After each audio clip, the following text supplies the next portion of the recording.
सुप्रभात मित्रों, आपके अपने YouTube चैनल प्रकाश एजुकेशन हब पर आपका हार्दिक स्वागत। 18 दिसंबर 2023 को करंट अफेयर्स के इस महत्वपूर्ण सेशन के अंदर जानेंगे कौन से ऐसे इंपॉर्टेंट क्वेश्चंस हैं और करेंगे उनका डिटेल में एनालिसिस।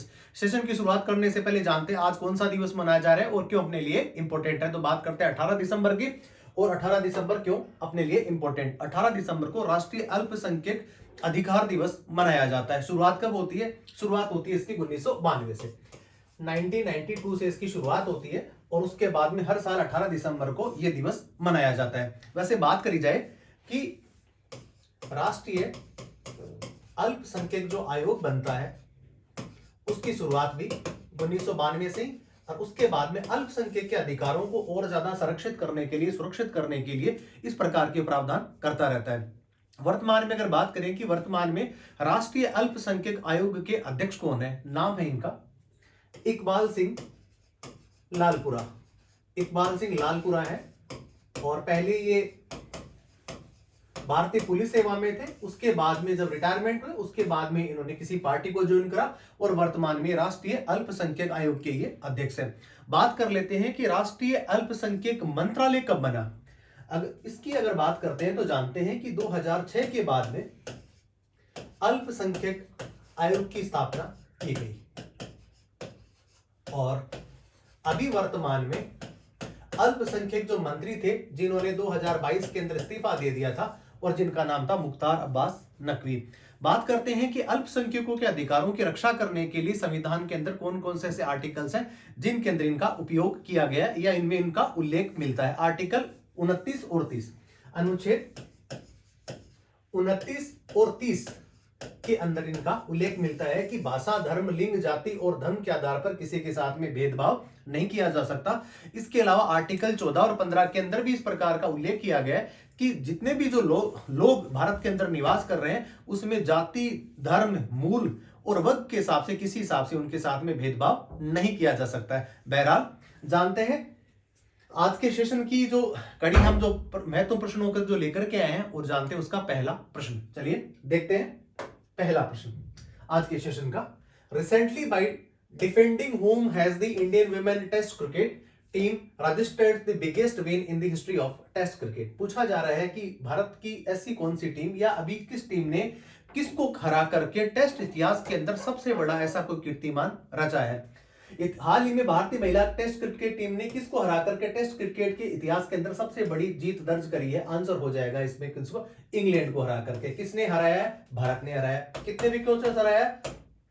347 रन से हराया है इंग्लैंड को। इससे पहले 309 रन से श्रीलंका ने पाकिस्तान को हराया था और उसके बाद में 309 रनों का जो आंकड़ा था उसको छू करके या उसको क्रॉस करके और 347 रन से बड़े रनों से मात दी है भारतीय क्रिकेट टीम महिला की, जिन्होंने इंग्लैंड क्रिकेट टीम को हराया है। अब जान लेते हैं कि वर्तमान में इसकी जो भारत की जो क्रिकेट टीम है उसकी कैप्टन कौन है, जिनका नाम है हरमनप्रीत कौर। और अगर बात कोच की करें तो उनका नाम है अनमोल मजूमदार। अभी वर्तमान में इनको महिला क्रिकेट टीम का कोच नियुक्त किया गया है भारतीय टीम। इसके अलावा जानते हैं कि आईसीसी हॉल ऑफ फेम के अंदर भारतीय ऐसी खिलाड़ी जिनको एशिया की ऐसी खिलाड़ी जिनको आईसीसी हॉल ऑफ फेम के अंदर स्थान मिला है, जिनका नाम है डायना एडोल्जी। डायना एडोल्जी को हाल ही में वीरेंद्र सहवाग के साथ में आईसीसी हॉल ऑफ फेम के अंदर स्थान पाने वाली पहली भारतीय महिला क्रिकेटर भी बनी है। चलिए देख लेते हैं इसके बारे में कुछ अन्य चीजें। आप देख रहे हैं कि इन्होंने 347 रन से इंग्लैंड को हरा करके और इतिहास का सबसे बड़ा कारनामा कर दिया। 347 रन से है, इतिहास की सबसे बड़ी जीत है। इससे पहले 1998 में श्रीलंका ने पाकिस्तान को हरा करके 309 रनों से हरा करके इस प्रकार का कीर्तिमान रचा था। भारतीय महिला टेस्ट की जो कैप्टन है, जिनके बारे में आपको ऑलरेडी पहले से बता चुका हूं, हरमनप्रीत कौर।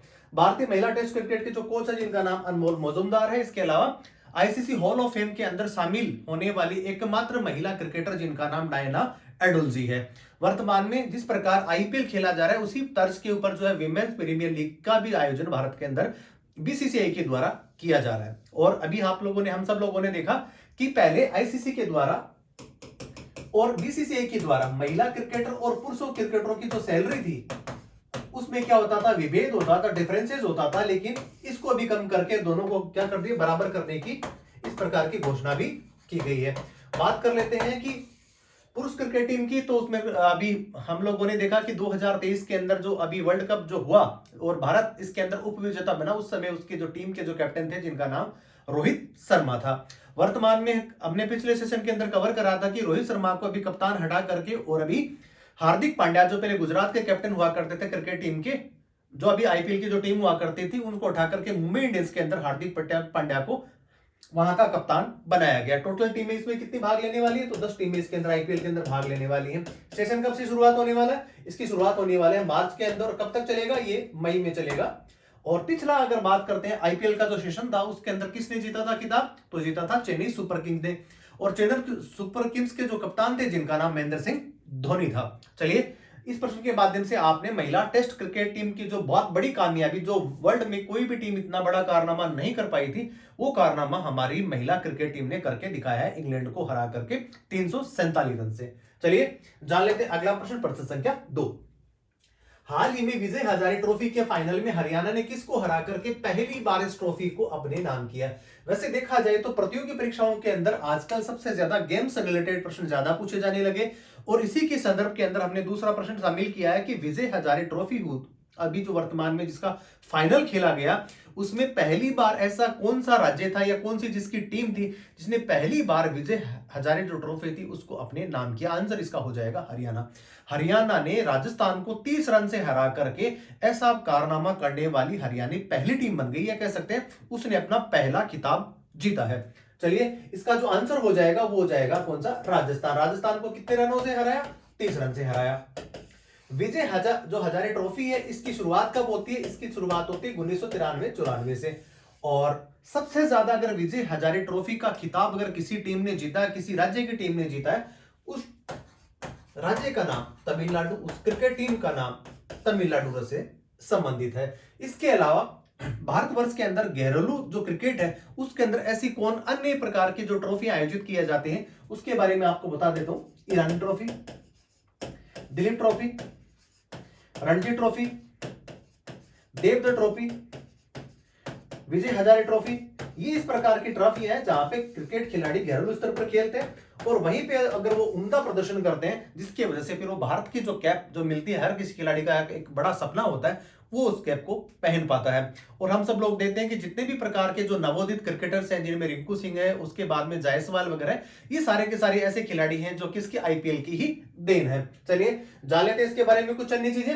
राजस्थान को 30 रन से हरा करके पहली बार विजय हजारे ट्रॉफी चैंपियन बनता है हरियाणा। शुरुआत 93-94 से हो जाती है, सर्वाधिक विजेता तमिलनाडु बनता है। अन्य घरेलू जो ट्रॉफी है जिसके अंदर रणजी ट्रॉफी है, देवधर है, ईरानी है, दिलीप ट्रॉफी है, एनकेपी साल्वे चैलेंज ट्रॉफी है, इसके अलावा सैयद मुश्ताक अली ट्रॉफी भी है। इतनी भी प्रकार की या और छोटी छोटी और भी हो सकती हैं अपने अपने लेवल की, लेकिन वर्तमान में जो मुख्य घरेलू क्रिकेट जो खेला जाता है जिसके अंदर बीसीसीआई की नजर रहती है यहां से खिलाड़ियों को उठाने में, पिक करने में, ये सब आप ट्रॉफियों के इनमें नाम देख रहे हैं। चलिए जान लेते हैं अगला प्रश्न, प्रश्न संख्या 3। पड़ोसी देश पाकिस्तान में पाकिस्तान निर्वाचन आयोग द्वारा कब चुनाव करवाने की घोषणा करी है। आंसर इसका हो जाएगा 8 फरवरी। 8 फरवरी को पाकिस्तान निर्वाचन आयोग ने आम चुनाव करवाने की घोषणा करी है, और 20 दिसंबर से निर्वाचन आयोग ने फॉर्म संबंधी या जो उम्मीदवार जो खड़े होंगे उनके फॉर्म लेना उन्होंने स्वीकार करने की घोषणा भी करी है। वर्तमान में हम सब लोग देख रहे हैं कि वहां पे भी अंतरिम सरकार का गठन किया गया, जहां पे अंतरिम जो अभी जो प्रधानमंत्री हैं जिनका नाम है अब्दुल हक काकर, वो वर्तमान में वहां के कार्यवाहक प्रधानमंत्री हैं। इससे पहले शाहबाज हुसैन हुआ करते थे और उन्होंने इस्तीफा दे दिया था। इससे पहले अगर थोड़ी बात करें और अगर थोड़ा पीछे चले तो उससे पहले पूर्व पाकिस्तान क्रिकेटर जिनका नाम इमरान खान था, वो वहां के क्या हुआ करते थे, प्रधानमंत्री हुआ करते थे। लेकिन अल्पसंख्यक या कह सकते हैं कि वहां पे उनकी जो पार्टी थी वो मेजोरिटी में नहीं आ पाई और उसकी वजह से उन्होंने अपना बहुमत खो दिया, और उसके बाद में शाहबाज खान वहां के बनते हैं प्रधानमंत्री। देख लेते हैं इसके बारे में कुछ अन्य चीजें।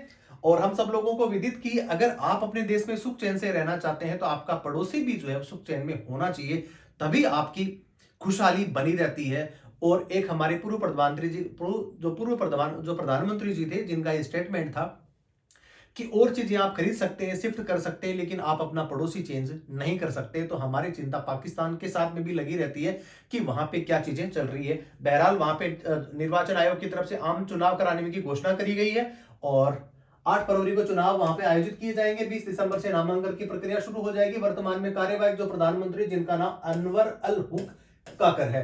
राष्ट्रपति आरिफ अली, जिनका कोई ज्यादा रबर स्टैम्प है, इनका कोई ज्यादा मतलब नहीं रहता, वहां पे प्रधानमंत्री होते हैं, वही जो है वहां की सत्ता को संभालते हैं। वैसे देखा जाए तो सत्ता तो उनके हाथ में भी नहीं रहती है, सत्ता हमेशा जो है पाकिस्तान की सेना के हाथ में ही रही है। बहरहाल अगर सेना की बात कर रहे हैं तो आसिम मुनीर जो वहां के अभी जो कह सकते हैं कि पाकिस्तान की सेना के जो सेनाध्यक्ष हैं, वो अभी अमेरिका भी उनका दौरा चल रहा है। इसके अलावा यूएन के अंदर भी उनका दौरा चल रहा है। उनका तो एक हमेशा ही एक राग वो अलापते हैं कि कश्मीर जो है हमें चाहिए, क्योंकि अभी हम सब लोगों ने देखा कि माननीय सुप्रीम कोर्ट के द्वारा भी इस प्रकार के एक टिप्पणी और जजमेंट आया कि कश्मीर हमारा अभिन्न अंग है। और केंद्र सरकार ने जो आर्टिकल 370 को हटाने का जो निर्णय था, उसको वाकई उन्होंने सही किया। इसमें कोई गलत नाम की किसी प्रकार की कोई गुंजाइश नहीं थी। चलिए देख लेते हैं और अभी बात करते हैं कि अफगानिस्तान के जो लोग थे, जो वर्तमान में पाकिस्तान के अंदर निर्वासित जीवन जी रहे थे, या उनको कमोबेश वहीं पे वो क्या ठहरे हुए थे, और उनको वहां से निकालने की बहुत बड़ी प्रक्रिया शुरू की गई थी पाकिस्तान के द्वारा। और 31 दिसंबर 2023 को लास्ट डेडलाइन दी गई थी। लेकिन फिर भी अफगानी जो लोग थे वो जा नहीं पा रहे थे, कि कुछ लोगों का व्यापार धंधा या बहुत सारी ऐसी दिक्कत थी जिसकी वजह से वो जा नहीं पा रहे थे। तो पाकिस्तान सरकार ने थोड़ा उनको रिलीफ और दे दिया है। और रिलीफ कितना दिया है? 29 फरवरी, इस बार लीप ईयर है तो 29 फरवरी 2024 तक अफगान जो लोग हैं उनको पाकिस्तान से निकल करके अपने उनको स्वदेश वापसी उनको करनी ही होगी। ऐसा भी वर्तमान में वहां पे डिसीजन देखने को मिल रहा है। बात कर लेते हैं कि अफगानिस्तान और पाकिस्तान के बीच में जिस प्रकार की तनातनी हम लोग यदा कदा सुनते रहते हैं, तो उनके बीच में जो लाइन अंतरराष्ट्रीय रेखा है उसको क्या कहा जाता है? तो उसको कहा जाता है डुरंड लाइन। अब बात करते हैं पाकिस्तान और भारत की, तो वहां पे जो हमारी जो अंतरराष्ट्रीय सीमा है उसको रेड क्लिफ जो रेखा के नाम से उसको जाना जाता है।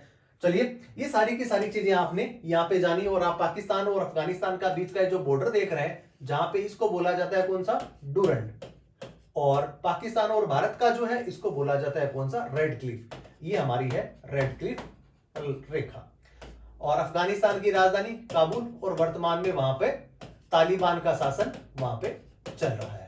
भारत के लिए काफी अहम बहुत सारी ऐसी परियोजनाएं थी जो भारत ने वहां पे शुरू कर रखी थी, लेकिन कमोबेश स्थिति कुछ चेंज हुई, जिसकी वजह से सारे प्रोजेक्ट और हमारे जो जितने भी जो लोग थे अफगानिस्तान में जो कर रहे थे उनको वहां से निकालना पड़ा। हालांकि भारत सरकार के द्वारा अभी भी तालिबान को एक देश की संख्या या पार्टी की संख्या अभी तक उनको नहीं प्रदान की है। चलिए देख लेते हैं अगला प्रश्न, प्रश्न संख्या 4। अंग्रेजी उपन्यास इन कस्टडी किसके द्वारा लिखित है? काफी फेमस उपन्यास नॉवेल किसके द्वारा लिखा गया? आंसर इसका हो जाएगा कौन सा? अनीता देसाई। अनीता देसाई का पहले जो नाम था वो कौन सा था? उनका नाम था अनीता देसाई की जैसे पहले मजूमदार का उनका सरनेम था। 1984 में प्रकाशित बुकर पुरस्कार के लिए शॉर्ट लिस्टेड भी रही थी। और 1993 में उन्होंने इस्माइल मर्चेंट को इनके लिए उपन्यास इनका स्टडी पे क्या दिया था? एक अवार्ड भी उनको दिया गया था, और वो फिल्म भी उन्होंने बनाई थी। प्रमुख रचनाओं की अगर बात करें तो क्राई दी पीकॉक 1963, इसके अलावा फायर ऑन दी माउंटेन 1977 1977। पुरस्कार की अगर बात करते हैं तो भारत के जो शीर्ष पुरस्कारों में से एक पद्म भूषण 2014 में इनको मिला, 27 साहित्य अकादमी के द्वारा फेलोशिप मिली है। और सबसे बड़ा भारत का जो कह सकते हैं साहित्य अकादमी का जो पुरस्कार होता है कौन सा? ज्ञानपीठ पुरस्कार, उसके लिए भी इनको नवाजा गया था। साहित्य अकादमी पुरस्कार भी इनको मिला 1978 में। चलिए, और ये अनीता देसाई की ये है कि ये इन कस्टडी इनकी ये बुक है। चलिए जान लेते हैं अगला प्रश्न। और प्रश्न जानने से पहले आज जानते हैं हम आज आपके साथ में एक चीजें और कर रहे हैं, साथ में साझा कर रहे हैं कि पॉलिटी से संबंधित जितने भी जो प्रश्न संविधान से मैंने हमने इसकी सीरीज को शुरू करी है। और 5 प्रश्नों के बाद में हम आपको संविधान के कुछ ऐसे फैक्ट्स या कुछ विकल्पात्मक जो तौर पे जो प्रश्न है हम लेकर के अभी आए हैं, जो अभी विकल्प के तौर पे आपको देखेंगे और हम आपको उनकी डिटेल्स के बारे में उनको समझाएंगे। चलिए देख लेते हैं संविधान सभा से जुड़े हुए कुछ महत्वपूर्ण प्रश्न।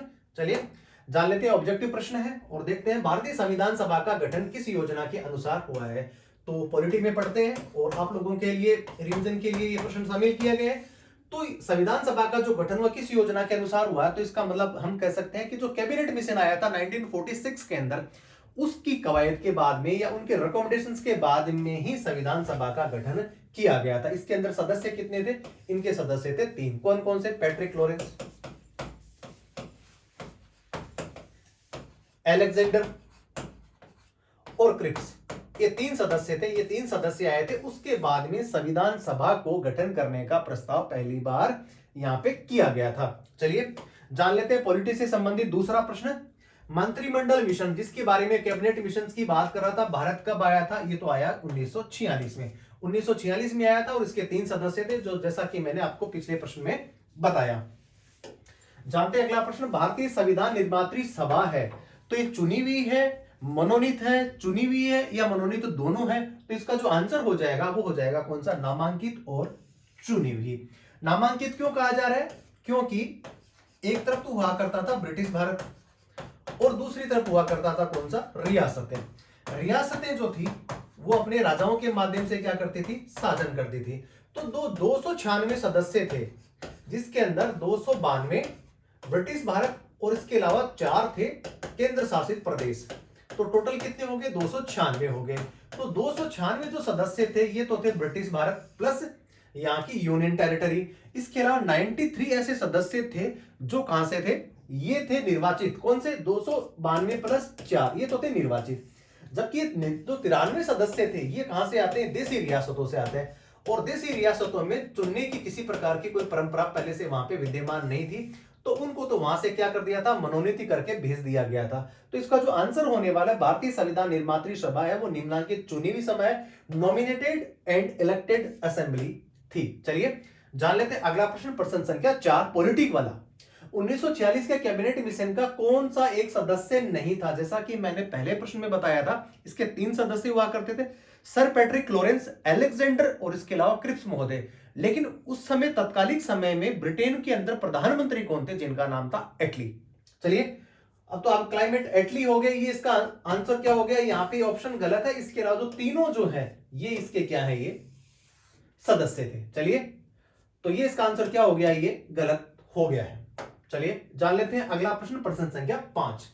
भारतीय संविधान में विधियों का समान संरक्षण का प्रावधान किस संविधान से लिया गया? विधि का समक्ष समान का जो अपने जो प्रावधान लिया है वो कहां से लिया? हमने अमेरिका से लिया है। वैसे देखा जाए तो भारतीय जितने भी जो संविधान जो विशेषज्ञ थे उन्होंने लगभग 60 देशों के संविधान को क्या करा? पढ़ा और उसको जाना, और उसमें से जो अच्छी अच्छी चीजें थी उनको हमने क्या कर लिया? संविधान के अंदर उनको अंगीकार कर लिया। अब बात करते हैं कौन कौन से लिया हमने। पहला अगर हमने ब्रिटेन से भी लिया है, हमने जापान से भी लिया है, हमने अमेरिका से भी लिया है और हमने कनाडा से भी लिया है। लेने वालों में तो सब में सब सारे जो संविधान थे इनमें से कुछ ना कुछ चीजें तो ली गई, लेकिन विधियों का जो समान संरक्षण है वो हमने कहां से लिया है? वो लिया है अमेरिका से। इसके अलावा कौन कौन सी चीजें अमेरिका से लिए? न्यायिक पुनरावलोकन, ये हमने से लिया, यहां से लिया। उसके बाद में राष्ट्रपति पर महाभियोग, राष्ट्रपति पर महाभियोग की परंपरा हमने कहां से ली? ये भी हमने यहीं से ली। संविधान सभा की पहली लाइन या कह सकते हैं प्रस्तावना की पहली लाइन जिसमें हम पढ़ते हैं कि हम भारत के लोग, we are the people of India, ये भी हमने प्रस्तावना की पहली लाइन भी कहां से ली है? वो भी हमने अमेरिका से ही ली है। उपराष्ट्रपति का जो उल्लेख हम देख रहे हैं वो भी हमने कहां से लिया है? वो भी हमने अमेरिका से लिया है। बहरहाल आज आपने पॉलिटी के हमारे सेशन के अंदर आपने जो स्टैटिक्स जीके का जो पोर्शन भी हमने शामिल करने का जो प्रयास किया, जिसके अंदर पॉलिटी का जो संविधान सभा से जो जुड़े हुए प्रश्न थे, जो पहला हम अगर पॉलिटी पढ़ते हैं तो सबसे पहले हम संविधान सभा के बारे में पढ़ते हैं, तो उनके प्रश्न भी हम इसके अंदर शामिल कर रहे हैं, जिसके अंदर आपका रिवीजन भी होता रहे। अब बात करते हैं अगले करंट अफेयर्स के क्वेश्चन की। प्रश्न संख्या 5, भारतीय अंतरराष्ट्रीय विज्ञान महोत्सव 2023 का आयोजन कहां पे किया जाएगा? भारतीय अंतरराष्ट्रीय विज्ञान महोत्सव का जो आयोजन जो किया जाएगा वो किया जाएगा फरीदाबाद में। फरीदाबाद कहां है? ये हरियाणा के अंदर, वहां पे इसका आयोजन किया जाएगा। देखते हैं इसके बारे में कुछ अन्य चीजें। ये नवा संस्करण है और 17 से लेकर के 20 जनवरी 2024 को यहाँ पे इसका आयोजन किया जाएगा। विषय क्या है? विषय है अमृतकाल, जिसमें आजादी के 75वां वर्ष हम मना रहे हैं और पूरे साल भर इसका आयोजन हमारे होते रहे। मेरी माटी मेरा देश, ये भी प्रोग्राम अभी माननीय प्रधानमंत्री जी ने चलाया। विज्ञान और प्रौद्योगिकी को लोक संपर्क के साथ में जोड़ने का इस प्रकार की कवायद की जाए। प्रथम संस्करण की अगर बात करते हैं तो 2015 में इसकी शुरुआत होती है और स्थान होता है दिल्ली। चलिए, इसके अलावा उद्देश्य क्या है? विज्ञान और प्रौद्योगिकी में नवाचार को बढ़ावा देना, आम जनता के साथ साथ में छात्रों, शिक्षकों, वैज्ञानिकों और नवाचारों से युक्त और जो पीढ़ियां हैं जो आगे काम में आने वाली, उनके साथ में अपने को सामंजस्य को बिठाना है। और उद्योग विशेषज्ञ, उद्यमी और वैज्ञानिक संचालकों को क्या करना? प्रेरित करना है। इस प्रकार का जो 9th Indian international science festival जो है IISF, जो वर्तमान में फरीदाबाद हरियाणा में इसका आयोजन किया जाएगा और ये इसका 9वां संस्करण है। चलिए जान लेते हैं अगला प्रश्न, प्रश्न संख्या 6। हाल ही में मध्य एशिया के किस देश के सुल्तान ने भारत का दौरा करा? इसका आंसर हो जाएगा ओमान। ओमान जो थे उसके जो सुल्तान है, इन्होंने कोई भी सुल्तान 26 साल के बाद में उसने भारत का दौरा कराया है।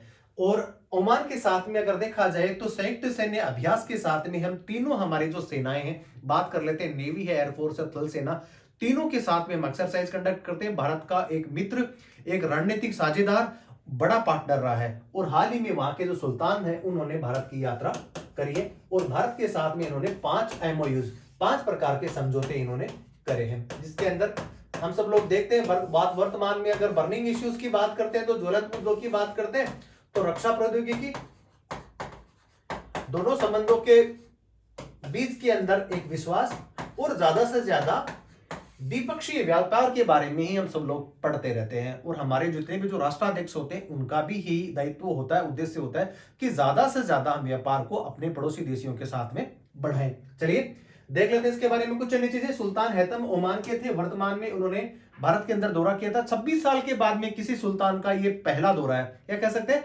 26 साल के बाद में ये कोई सुल्तान भारत का विजिट करके आया। चलिए द्विपक्षीय व्यापार 2022-23 के आसपास देखते हैं तो $12.03 अरब क्या द्विपक्षीय व्यापार, और 5 समझौतों पे करे हमने हस्ताक्षर। तीनों सेनाओं के साथ में कौन कौन से अभ्यास करते हैं? तो सैन्य अभ्यास करते हैं अलनिगा, वायुसेना के साथ में ईस्टर्न ब्रिज, और नौसेना अभ्यास के साथ में नसीम अल बहर हम ओमान के साथ में करते हैं। चलिए जान लेते हैं अगला प्रश्न, प्रश्न संख्या 7। हाल ही में किस राष्ट्रीय पार्टी ने चंदा जुटाने के लिए क्राउड फंडिंग करने की घोषणा करी है? हम सब लोगों को विदित पहले से ही कि चुनावी बॉन्ड। चुनावी बॉन्ड क्या होता है? इसके अंदर कोई भी व्यक्ति अगर किसी पार्टी को धन देना चाहता है, चंदा देना चाहता है, तो आरबीआई के द्वारा अधिकृत SBI बैंक के अंदर आप वहां से बॉन्ड खरीदते हैं, अपना पैसा वहां पे जमा कराते हैं और उस पार्टी को जिसको आप देना चाहता है उसके खाते के अंदर ऑटोमेटिकली पैसा ट्रांसफर हो जाता है। उसके लिए आरबीआई ने सिर्फ एक ही बैंक को क्या कर रखा है? अधिकृत कर रखा है। उस बैंक का नाम है SBI। लेकिन यहां पे बात कुछ और चल रही है कि क्राउड फंडिंग क्या है। क्राउड फंडिंग का मतलब यह है कि कोई भी सामान्य आदमी कितना भी पैसा, छोटे से छोटा 138 रुपए से लेकर के 138 रुपए से लेकर के 13,800 से लेकर के 1,380 रुपए से लेकर के, यह कैसे मिनिमम 138 है, फिर 1,380 है, फिर 13,800 है, और 13,800 से भी अगर वो ज्यादा देना चाहता तो 10 टाइम्स और दे सकता है। ये कांग्रेस पार्टी ने इसकी शुरुआत करी है अपनी पार्टी का फंड बढ़ाने के लिए। तो बहरहाल इसका जो आंसर हो जाएगा वो कौन सा हो जाएगा? कांग्रेस के द्वारा। कांग्रेस की स्थापना कब होती है? 1885 के अंदर इसकी स्थापना होती है। और इसके जो संस्थापक जो थे उनका नाम था A.O. ह्यूम। A.O. ह्यूम ये इसके पहले अध्यक्ष थे। और कांग्रेस पार्टी जो स्वाधीनता जो आंदोलन था उसकी प्रमुख पार्टियों में से एक, और हमारी पुरानी पार्टी। चलिए देख लेते हैं इसके बारे में कुछ अन्य चीजें। कांग्रेस अभियान का नाम डोनेट फॉर देश है, और 138 से लेकर के 1380, 1380 से लेकर के 13,800, और 13,800 से 10 गुना की राशि ये करी जाएगी, इनके द्वारा ली जाएगी। अभियान की शुरुआत होने वाली है 28 दिसंबर से, ऑनलाइन होगी। आयु सीमा 18 वर्ष के जो ऊपर लोग हैं इसके अंदर क्या दे सकते हैं? अपना चंदा दे सकते हैं। प्रेरणा इनको कहां से मिलती है? प्रेरणा मिलती है इनको 1920-21 के दौरान गांधी जी के द्वारा चलाए गए तिलक स्वराज कोष के अभियान से इसकी शुरुआत होती है। कि उस समय भी इस प्रकार के चंदे की जरूरत कांग्रेस पार्टी को पड़ी थी, और उसी से प्रेरणा लेकर के इन्होंने डोनेट फॉर फंड, या कैसे डोनेट फॉर देश के लिए इस प्रकार की शुरुआत कांग्रेस पार्टी ने करी है। चलिए, और कांग्रेस की पार्टी की स्थापना के बारे में बात कर लेते हैं। तो 28 दिसंबर 1885 में इसकी स्थापना होती है। 18 दिसंबर 1885। तो ये मैंने आपको इस प्रश्न के माध्यम से बताया कि इसकी शुरुआत कब हुई और इसके कौन कौन सी चीजें हैं। चलिए बहरहाल देखते हैं अगला प्रश्न, प्रश्न संख्या 8। हाल ही में प्रधानमंत्री द्वारा दुनिया के सबसे बड़े ऑफिस कॉम्प्लेक्स का उद्घाटन किस शहर में किया है? इसका आंसर हो जाएगा सूरत। सूरत किसके लिए प्रसिद्ध? ये है एक डायमंड डायमंड शहर या हीरो की नगरी। सबसे ज्यादा अगर व्यापार अगर पूरे विश्व भर के अंदर अगर होता है डायमंड का, तो उसके लिए एक ही शहर का नाम सबसे पहले आता है गुजरात का, वो है शहर सूरत।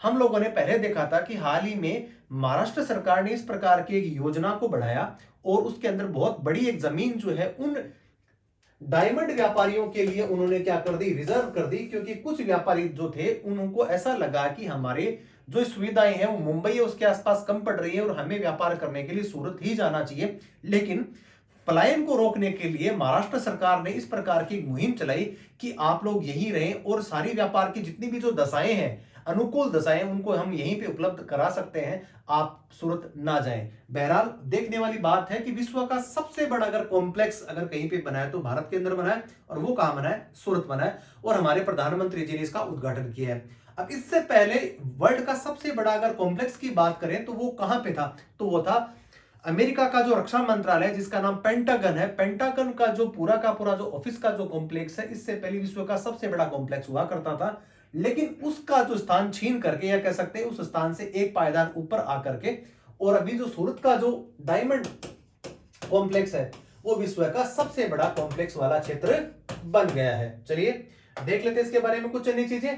सूरत गुजरात अंतरराष्ट्रीय हीरे आभूषण व्यापार के लिए दुनिया का सबसे बड़ा आधुनिक केंद्र। आप देख रहे हैं इस पिक्चर्स के माध्यम से कितना जो है वो आपको ये आधुनिक और सफिस्टिकेटेड ये सेंटर लग रहा है। उद्देश्य क्या, आयात निर्यात के लिए अत्याधुनिक सीमा शुल्क क्लियरेंस की सुविधा आपको मिल जाएगी। अन्य नाम किसका क्या है, तो अन्य नाम से प्रश्न पूछा जा सकता है परीक्षा के अंदर, डायमंड बोर्स।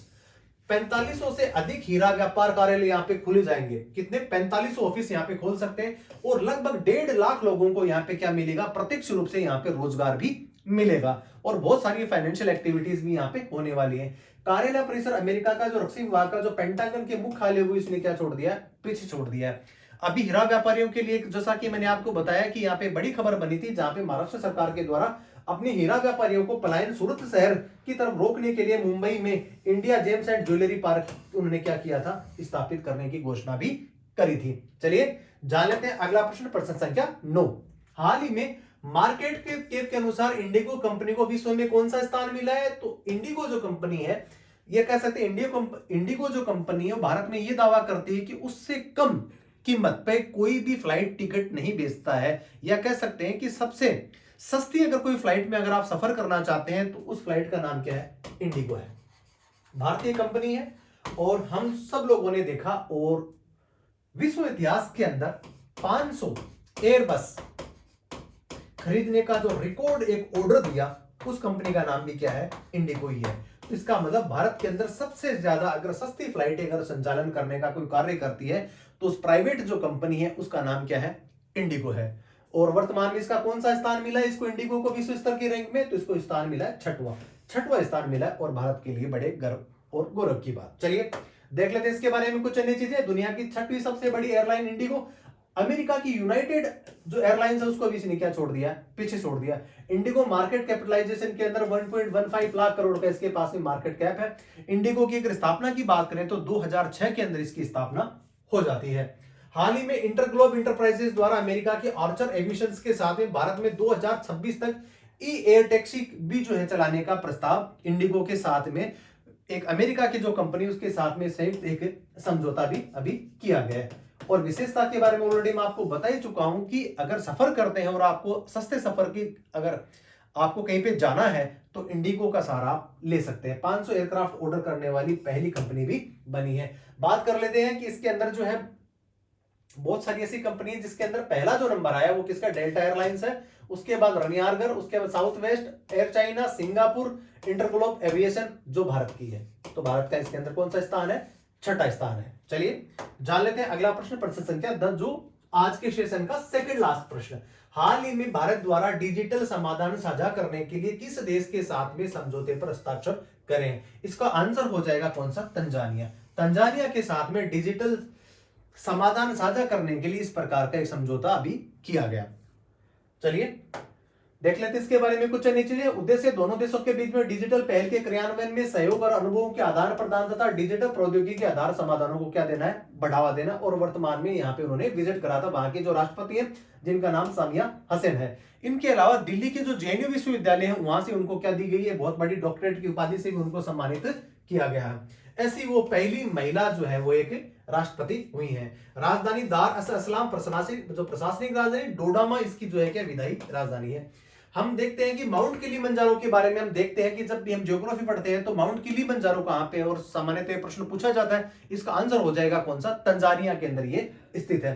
दुनिया अफ्रीका का सबसे ऊंचा और दुनिया का सबसे एकल मुक्त खड़ा पर्वत कौन सा है, वो है कौन सा, माउंट किलिमंजारो। चलिए जानते हैं आज के सेशन का अंतिम प्रश्न। हाल ही में आईआईटी कानपुर में भारत का पहला पूर्णतः इंटीग्रेटेड स्कूल ऑफ सेंसिटिविटी किस बैंक के सहयोग से स्थापित किया गया है? आंसर इसका हो जाएगा कोटक महिंद्रा। कोटक महिंद्रा के द्वारा इसका यहां पे इसको लॉन्च किया गया है। चलिए तो आप बने रहिए प्रकाश एजुकेशन हब के साथ में और देखते हैं इसके साथ में आपको इसका मैं जो है ब्रीफिंग करा देता हूं कि कोटक महिंद्रा बैंक का उद्देश्य भारत को 2070 तक नेट जीरो का जो लक्ष्य है इसको क्या करना, अपने को हासिल करना है। और आईआईटी कानपुर की जो स्थापना होती है वर्ष 1959 में होती है। हाल ही में नवाचार को बढ़ावा देने के लिए भारतीय नौसेना के साथ में भी इस प्रकार का समझौता किया है। आईआईटी कानपुर ही नहीं, इसके अलावा आईआईटी मद्रास और आईआईटी रोपड़ और बहुत सारी ऐसी आईआईटी जिनके साथ में नवाचार के संबंध में इस प्रकार की गतिविधियां होती रहती है। चलिए कोटक बैंक की बात करते हैं। स्थापना 1985 में संस्थापक उदय कोटक, और वर्तमान में इन्होंने सीईओ के पद से क्या दे दिया था, इस्तीफा दे दिया था। और उनकी जगह पे कौन बने थे, वासु वासवानी इसके सीईओ बने हैं। और एचडीएफसी और आईसीआईसीआई के बाद में कोटक महिंद्रा बाजार कैपिटलाइजेशन, कैपिटल जो मार्केटलाइजेशन है उसके अंदर तीसरा सबसे बड़ा निजी बैंक है भारत का। तो बहरहाल आज इतने ही प्रश्न। बने रहिए प्रकाश एजुकेशन हब के साथ। जय हिंद, जय भारत।